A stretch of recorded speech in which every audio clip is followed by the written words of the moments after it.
அனைவருக்கும் வணக்கம். காலையில் மார்னிங் ஆக்டிவிட்டியில் பிக் பாஸ் நீங்கள் வெளியே போனோடனே எதை ஃபஸ்ட்டு செய்வீங்க அப்படின்னு சொல்லுங்க அப்படின்னு சொல்லி ஒரு டாஸ்க் வைக்கிறாரு.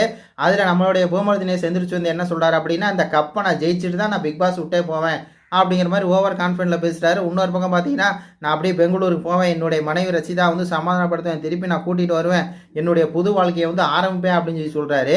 அது கூட பரவாயில்ல, என்ன பண்ணுவாராம், வெளியே வந்தோடனே ஃபஸ்ட்டு ஒரு பெரிய ஒரு ஃபேன்ஸ் மீட் வந்து வைப்பாராம்.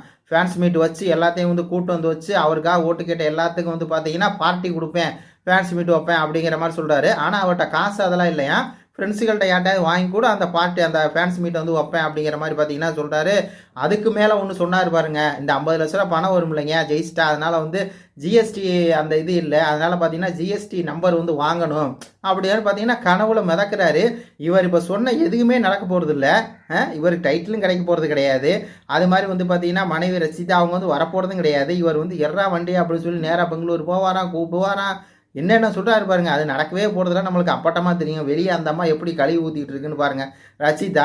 ஆனால் இப்படி ஒரு கனவு, அது நடக்க போகிறதா, டைட் நடக்க போகிறது கிடையாது. ஃபேன்ஸ் மீட் வேணால் வைக்கலாம், அதில் எத்தனை பேர் வருவாங்கன்னு தெரியல. இவர் சொந்தக்காரங்க ஒரு 10 பேர் வந்து முன்னாடி வரிசையில் மட்டும் உட்காந்துட்டு பின்னாடி வந்து காலி சேராக கிடக்கும்ல, போன வருஷம்லாம் நிறைய பேருக்கு நடந்துச்சு, அந்த மாதிரி தான் இருக்கும் போல இருக்குது.